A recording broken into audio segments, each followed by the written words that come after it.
साथियों नमस्कार, मैं हूं अशोक विष्णोई।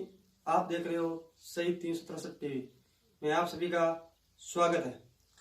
आज मैं आपको एक बहुत ही पॉजिटिव न्यूज बताने जा रहा हूं और आप सब के लिए, मेरे लिए, आपके लिए और ज़्यादातर उन विद्यार्थियों के लिए जो मेहनत करते हैं, जिनको आगे जाकर के कुछ करना है देश के लिए, परिवार के लिए। तो साथियों, कोई भी काम करने के लिए हमारा जज्बा होना चाहिए, यानी हमारी मेहनत होना चाहिए। अगर हम बार बार मेहनत करेंगे तो मुझे यकीन है हम उनमें सफल होंगे। आज मैं एक ऐसे व्यक्ति से आपको मिलाने जा रहा हूं जिससे आप खुद सुन करके आप यकीन मानिए कि जो बंदा जिसके पास में नैन नहीं है, यानी आंखें नहीं है, फिर भी आज वो एक शिक्षक के रूप में हम सबको शिक्षा दे रहे हैं।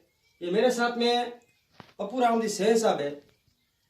इनके नैन नहीं, इन आंखों से बिल्कुल अंधे हैं, इनको बिल्कुल दिखाई नहीं दे रहा है, लेकिन इनकी ज्ञान की भक्ति इसके अंदर इतनी है, यकीन मानिए हम सबको ये खुश कर देंगे। और ये भी यकीन मानिए कि पप्सा से हम जो भी सीखेंगे वो हमारे जिंदगी के लिए आगे बहुत काम आएगा। तो साथियों, कुछ लोग बोलते हैं कि हमने पढ़ाई करने का कारण बोलता था कि पढ़ाई कैसे करें, हमारे पास में पैसे नहीं थे, ये हमारे पास में साधन नहीं थे।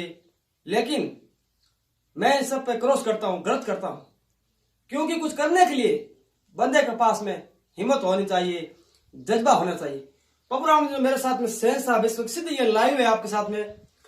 पप्पू राम जी ने 10 बार एग्जाम दिए, लेकिन 9 बार लगातार वो ऐसे बदल रहे, लेकिन उन्होंने हिम्मत नहीं हारी। आखिर 10वीं बार वो सफल हो गए। अब एक शिक्षक की तरह, क्योंकि भगवान कृष्ण ने भी कहा है, गीता में भगवान कृष्ण ने उपदेश दिया है कि गुरु से बढ़कर के कुछ भी नहीं है। क्योंकि जो भी बंदा चाहे राजनीति करे, पोर्टल करे, मीडिया में जाए, कहीं भी जाए, वो शिक्षा तो गुरु से ही लेते हैं। यानी गुरु से बढ़कर के संसार के अंदर कुछ भी नहीं है। पप्पू राम जी, आपका सही टीवी में बहुत बहुत स्वागत है। मैं आपसे यह जानना चाहता हूं कि कुछ लोग बोल रहे हैं कि हमें पैसे नहीं है, पढ़ाई कैसे करें, या उनके पास में साधन नहीं है। मैं उन बातों को क्रॉस करता हूं, लेकिन आपने जो एक अच्छा कार्य किया, आपने अपनी पढ़ाई से, अपनी लगन से, और आप अब शिक्षक के रूप में आप कार्य कर रहे हो, बच्चों का भविष्य सुधार रहे हो। और मैंने ये भी सुना है कि आप ड्यूटी पे रोज जाते, ऐसा कोई भी दिन नहीं है जिसको आप मिस करें, प्रतिदिन रोज दिल्ली जाते हो, और वो भी आप पूरी तैयारी के साथ जाते हो। बोलिए, आपका क्या मैसेज होगा दुनिया के लिए और विद्यार्थियों के लिए? सर बोलिए। सर्वप्रथम तो आपके चैनल के माध्यम से मैं सभी को नमस्कार करता हूं जी, और राधे राधे, जय श्री कृष्णा जी। मैं ये कहना चाहता हूं कि भाई कोई भी चीज असंभव नहीं है जी, चाहे कोई भी चीज हो, संभव सब कुछ है जी। लेकिन हमें क्या करना पड़ता है, अपने अंदर दृढ़ता और विश्वास को बनाए रखना जरूरी है। ऐसी कोई चीज नहीं है, जैसे मैंने कई बार कोशिश की, कॉम्पिटिटिव एग्जाम दिए जी, और कई में असफल हुआ, कई बार हुआ हूँ। जैसे रेलवे के दिए, 2 टीचर के दिए जिसमें दूसरे में सफल हुआ हूँ, और बैंक के भी दिए जी, लेकिन मैंने कभी मन का विश्वास कमजोर नहीं होने दिया। मैंने कहा नहीं, आज नहीं तो कल होगा ही होगा। वो कहता है ना, कभी करत करत अभ्यास से जड़मती होत सुजान, जी, रसरी आवत जाओ सिल पर परत निशान। जी, कितना भी मूर्ख होगा, कितना भी अज्ञानी होगा, लेकिन अभ्यास अगर निरंतर चल रहा है तो एक दिन वो सफल हो जाएगा। जी, तो मेरा विद्यार्थियों से जो तैयारी कर रहे हैं कॉम्पिटिटिव एग्जाम की, जी, उनसे यही कहना है कि आप ये मत सोचिए कि हम होगा नहीं, जी, ये तो आप दिमाग में निकाल दीजिए। जी, मतलब होगा नहीं, कोई भी चीज ऐसी नहीं है जो होती नहीं है। जी, हमें क्या करना है, अपने अंदर जो विश्वास है उनको बनाए रखना, दिमाग का संतुलन बनाए रखना है, और अपना काम निरंतर बस जारी रखना है। जी। होगा कब, कैसे होगा, वो परमात्मा के ऊपर छोड़ दो, एक दिन अवश्य सफलता मिलेगी। जी, ये नहीं, जैसे मैं दिव्यांग हूँ, जी, तो ये अगर मैं ये सोच लेता कि यार मैं दिव्यांग हूँ या मुझे दिखता नहीं है, इतनी परेशानी आ गई, इतनी परेशानी आ जाएगी, कैसे दूंगा, कैसे करूंगा, जी, तो आज यहाँ नहीं होता। जी, लेकिन मैंने दिव्यांगता को, हाँ जरूर दिव्यांग है, लेकिन मेरे मन में मैंने कभी ये नहीं सोचा कि मैं दिव्यांग हूँ। जी, क्योंकि मुझे करना है तो वो काम मुझे मतलब मेरे मानसिक रूप से मैंने हमेशा फिट रखा जी। और विद्यार्थियों से मेरी यही अपील है कि आप कभी भी ऐसी मत भावना लाइए कि होगा नहीं, जरूर एक दिन सफलता मिलेगी। बस अपना संतुलन बनाए रखें और अपनी तैयारी और निरंतर जारी रखें, कैसी भी परिस्थिति हो। जी बाबूराम जी, एक मेरा सवाल ये भी है कि कुछ युवा जो बहुत इन गलत काम कर रहे हैं, जैसे इसमें जैसे सेवन, जिससे उनके परिवार खोखले हो चुके हैं, कई की पीढ़ियां उनकी खोखली हो चुकी है। आपने अपने आपके परिवार का नाम रोशन किया, हमारे भी आपने, हमारा भी गांव का भी आपने रोशन किया। तो एक तो ऐसे भी लोग हो कि जो आप, मैं भी खुद आप मजबूर होकर मुझे ये आना पड़ा, और कुछ ऐसे भी लोग हैं जो खुद के परिवार को खोखला कर देते हैं, जैसे इसमें जैसे सेवन करते हैं। उनके बारे में आपकी क्या शिक्षा हुई सर? देखिए सर, मेरा तो यही कहना है, जो स्माइक या कोई नशा जैसे करता है, व्यसन, अगर व्यसन करता है जी, तो उससे बढ़कर तो दुनिया में कोई मूर्ख है ही नहीं जी। क्योंकि एक तो वो अपने परिवार को बदनाम करता है जी, गांव को बदनाम करता है जी, और खुद बदनाम होता है जी। ये कुछ लोग क्या है हो जाती है संगति के कारण, कुछ लोग रास्ता भटक जाते हैं जी। उनसे मेरा यही कहना है कि जितना पाप इस व्यसन में ना, जितना कोई दूसरे में नहीं। क्योंकि कितने लोगों की बदुआ लगती, परिवार की लगती है जी। परिवार के लोग परेशान होते हैं तो वो गालियां देंगे और क्या करेंगे जी।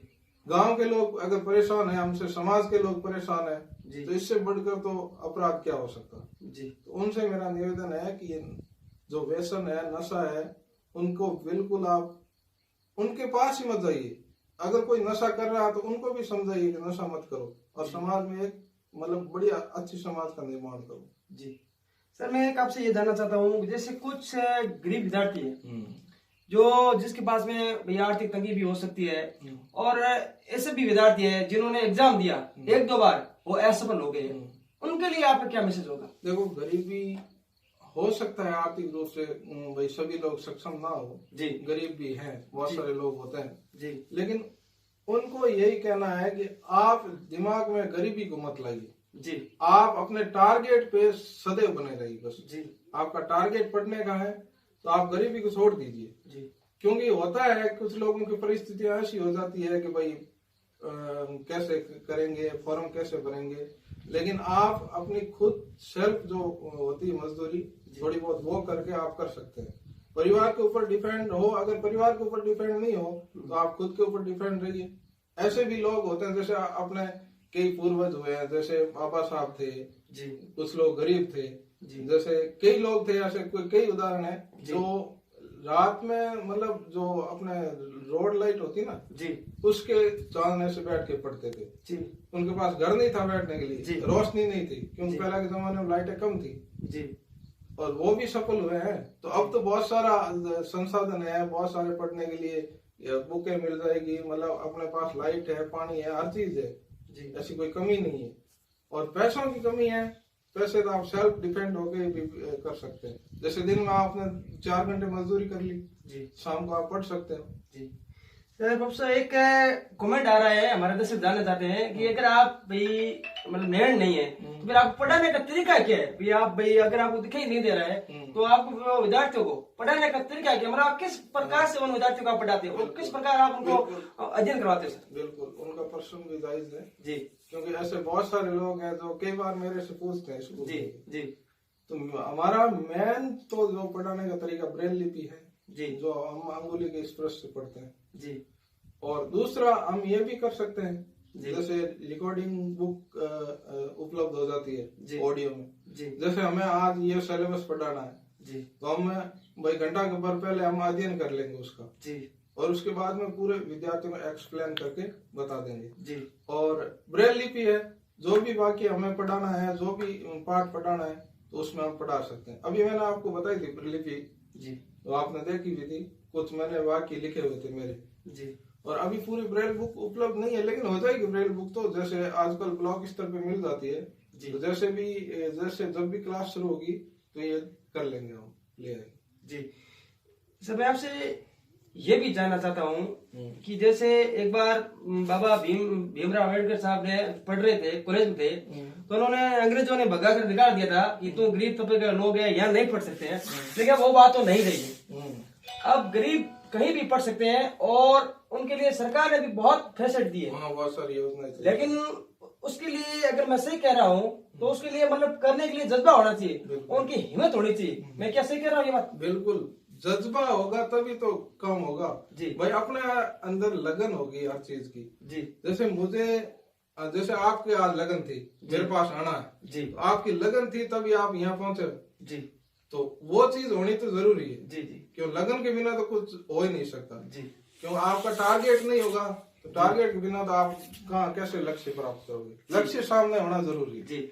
मेरा सर लक्ष्य यह था कि बाकी मैंने यह सोचा कि मैं विद्यार्थियों के लिए, उन लोगों के लिए, मेरे खुद के लिए भी ऐसा एक न्यूज बनाऊं, ऐसा एक पॉजिटिव कार्य करूं ताकि दुनिया को, जनता को मैसेज पहुंचे कि जिस बंदे के पास में नैन भी नहीं है, जिसको दिखाई नहीं दे रहा है, आप, मुझे पता है आप कितनी परिस्थितियों से आप गुजरे हो, और मैंने ये भी सुना है कि आप 9 बार असफल रहे हो, लेकिन आपने अपना हौसला ही नहीं छोड़ा, आपने अपना लक्ष्य नहीं छोड़ा, आखिरकार आप सफल भी हो गए। बिल्कुल। देखिए, मेन चीज तो मेरा खुद का टारगेट था जी कि मुझे ये करना है भाई, मुझे सफल होना है शिक्षा में जी। और दूसरे में मुझे सपोर्ट जैसे परिवार से मान लो। लेकिन ये चीज तो होती है कि जैसे भाई उनको तो जैसे मुझे एग्जाम देने जाना है जी तो वो तो कोई न कोई साथ में चलेगा जी और कई बार ऐसी भी नौबत आई है जैसे मैं अकेला भी गया। जैसे मैंने बीएड करी पीपाड़ से, जी तो 2 साल तक मैं अकेला जाता आता रहा जी पीएम कॉलेज से, जैसे मतलब पीएमएस। जी तो वहाँ परिवार वाले, चलो मैं हॉस्टल में रहता था, यहाँ रहते थे, जी वहां जाना आना जोधपुर से मैं करता था जी और ऐसे करता। तो ऐसी परिस्थितियां आती रहती, हमें परिस्थितियां नहीं देखनी, परिस्थितियां आएगी चली जाएगी, जी बस समस्या आती रहती है जाती रहती है। जी हमें अपने टारगेट पे ही बस फोकस रखना है, ध्यान जी। रखना।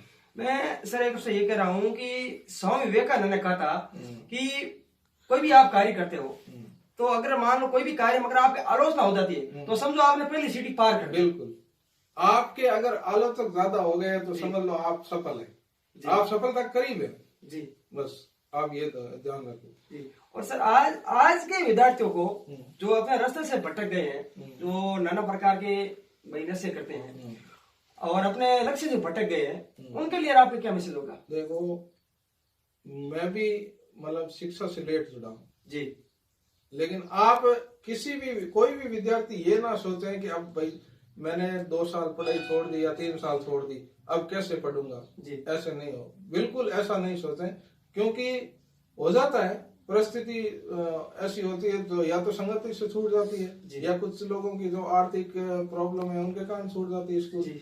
लेकिन जब भी अगर आपके दिमाग में पढ़ने की है तो आप बिल्कुल शिक्षा से जुड़ो और शिक्षा को अपना टारगेट बनाओ और आप एक दिन लक्ष्य को जरूर प्राप्त करेंगे। जी।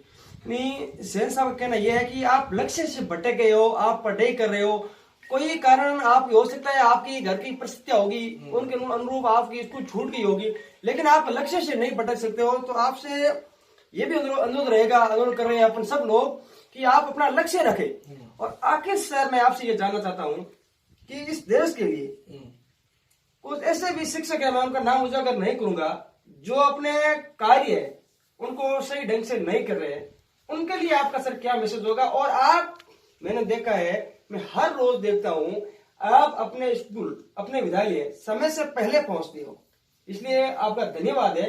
और कुछ ऐसे भी शिक्षक हैं जो अपने कार्य सही ढंग से नहीं कर रहे, उनके लिए सर आपका क्या मैसेज होगा? देखो सर, पहली बात तो शिक्षक को तो ऐसा करना ही नहीं चाहिए जी, क्योंकि शिक्षक राष्ट्र निर्माता होता है जी। देश का भविष्य शिक्षक के ऊपर निर्भर है, वो कैसा बनाए। अगर अच्छा बनाना चाहते हैं तो बिल्कुल अच्छा बना सकते हैं जी। तो शिक्षकों को तो ये पहली बात ये करना ही नहीं चाहिए। अगर ऐसी विडंबनाएं हैं जी, अगर ऐसे कोई शिक्षक हैं जी, तो उनसे तो हमारा हाथ जोड़ के निवेदन है कि जी, इस कम से कम ऐसे अपराध से तो आप बचे, ऐसा कभी ना करें, मतलब सोचे भी ना ऐसे इसके बारे में। सर ऐसे शिक्षक है, कल की मतलब 2.5 साल की बात है, मैं द्वादशी के बाद में कोई विद्यालय में गया था, वो अंग्रेजी के टीचर थे, मैं नाम नहीं लूंगा, उन्होंने लगभग पूरा साल लगभग बीत चुका था और उन्होंने खाली 2 पाठ पढ़ाए, फिर हमने उनको कहा तो फिर उन्होंने कहा मैं सुधार लूंगा। ऐसे शिक्षकों की मैं बात कर रहा हूँ, ऐसे शिक्षकों के प्रति जो अपने कार्य को सही ढंग से नहीं निभा रहे हैं, उनके लिए आपका क्या मैसेज होगा? सर बिल्कुल, ये अगर नहीं निभा रहे हैं तो ये बहुत बड़ी एक क्या कहते हैं, बहुत बड़ी कमी, मतलब कमी नहीं, बहुत बड़ी कमी जी। अगर हो सकता है भाई थोड़ा बहुत सिलेबस हो सकता है आगे पीछे हो जाए, लेकिन इतना नहीं होना चाहिए। हाँ, कोई परिस्थिति बावजूद अगर छुट्टी पे चला जाता है, मतलब घर में पेरेंट्स है या कोई खुद की जो प्रॉब्लम है, मेडिकल हो जाता है या कोई समस्या जैसे बीमारी हो जाती है जी, वो तो अलग चीज है, लेकिन स्कूल में रहते हुए अगर ऐसा कर रहे हैं तो ये बहुत गलत, ऐसा नहीं होना चाहिए। तो सेन साहब, मेरा आखिर आपसे सवाल है, आखिर ये सवाल है कि आपका क्या मैसेज होगा व्यापारियों के लिए, इस देश के लोगों के लिए, इस देश के विद्यार्थियों के लिए, आखिर आपका क्या मैसेज होगा? बोलिए। मेरा सभी के लिए ये मैसेज है, व्यापारियों के लिए भी है, खासकर तो जो हमारा शिक्षा का क्षेत्र है जी, शिक्षा के क्षेत्र, एजुकेशन से संबंधित सभी के लिए मेरा यही मैसेज है कि आप बिल्कुल अपना संतुलन मानसिक रूप से बनाए रखें। मानसिक रूप से हमेशा आप फिट रहेंगे तो आप जरूर मतलब सफल रहेंगे, और आपको ज्यादा से ज्यादा एजुकेशन में ध्यान देना। जैसे हमारी अपना स्तर जो मारवाड़ में बहुत थोड़ा कम है शिक्षा का जी, तो उनसे हमारा यही निवेदन है कि अधिक से अधिक जितने भी आपके आसपास बालक हैं बालिकाएं हैं उनको शिक्षा से जोड़ो जी, और उनको मतलब ऐसी शिक्षा दिलाए जो अपना व्यवसाय कर सके या नौकरी कर सके, जो भी कर सके जी, जैसे नौकरी सभी के लिए ऐसा नहीं है कि सभी को सरकारी नौकरी मिल जाए जी, लेकिन अगर पढ़ा लिखा शिक्षित होगा तो कहीं ना कहीं अपना व्यवसाय करके अपना काम चला सकता है। जी। तो हमारा यही निवेदन है कि अधिक से अधिक बच्चों को शिक्षा से जोड़ो जी, और व्यापारी वर्ग है इस देश के लिए तो यही कहना है कि बस राष्ट्र की जो भावना है, राष्ट्र की भावना बनाए रखें और आपस में भाईचारा बनाए रखें। हमेशा यही सोचें कि अपना राष्ट्र की उन्नति कैसी हो, खुद की उन्नति कैसे हो। जी। तो सेन साहब के कह रहे थे कि कोई भी व्यक्ति को यानी अपना हौसला होना चाहिए, जज्बा होना चाहिए। मैंने आपको आज सही टीवी के माध्यम से पप्पूराम से आपकी बात क्यों करवाई? मैं किसी नेता से बात करवा देता या मैं किसी डांसर को यहाँ ला करके नचा देता तो हो सकते थे मेरी टीआरपी बहुत आ जाती और करोड़ों मेरे फॉलोअर हो जाते, लेकिन मैंने ऐसा नहीं किया क्योंकि मेरे लिए राष्ट्र प्रथम है। इसलिए मैं ऐसा कार्य करता हूं, मैं ऐसी न्यूज़ लगवाता हूं जिससे मेरे देश का भला हो, मेरे राष्ट्र का भला हो, मेरे विद्यार्थियों का भला हो। इसलिए मैंने आपको सेम साहब से मिलवाया और ये गुरु है। आपको जो भी पप्पूराम ने शिक्षा दी हो हम सब के लिए लाभदायक होगी और जो विशेष मेरी निवेदन रहेगी, कल के दिन की बात है, कुछ लोग युवा अपना कार्य सही ढंग से नहीं कर रहे हैं, इसमें जैसे वो सेवन कर रहे हैं, उनसे कई कई पीढ़ियां तबाह हो चुकी हैं। उनसे मेरा हाथ जोड़ करके निवेदन रहेगा कि आप गुरुदेव से शिक्षा लीजिए, आप अपना कार्य सही ढंग से कीजिए। अगर अपन नहीं करेंगे तो अपन राष्ट्र का विकास कैसे होगा, यह देश आगे कैसे बढ़ेगा? इसलिए इस संसार के अंदर गुरु का सबसे बड़ा महत्व है। इसलिए मैंने आपको गुरुदेव से बात करवाई। अब मैं अपील करूंगा उन लोगों से, मैं अपील करूंगा जो लोग एक बार असफल हो जाते हैं या दो बार असफल हो जाते हैं फिर वो अपने लक्ष्य छोड़ देते हैं, उनसे मेरा निवेदन रहेगा कि सेन साहब पप्पूराम जी 9 बार असफल रहे, इन्हें खुशी है, इन्हें कभी दुख नहीं हुआ कि मैं असफल हो गया, लेकिन आखिरकार ये अपने रास्ते से भटके नहीं, इनका लक्ष्य था और आखिरकार ये सफल हो गए। और सफल होने के बाद में ये स्कूल जाते हैं, समय पर जाते हैं, एक दिन भी स्कूल का ये मिस नहीं करते। आखिर मेरी आपसे ये अपील रहेगी, हर विद्यार्थी के पास में ये वीडियो जाना चाहिए ताकि विद्यार्थी देखे, इस देश के लोग देखे, इस देश के व्यापारी देखे, क्योंकि मेरा धर्म है कि मेरा देश प्रथम, मेरा राष्ट्र प्रथम। पप्पूराम जी सेन साहब का सही टीवी में बहुत बहुत स्वागत, वेलकम। अशोक कुमार पूनिया, सही 313 टीवी, PSI।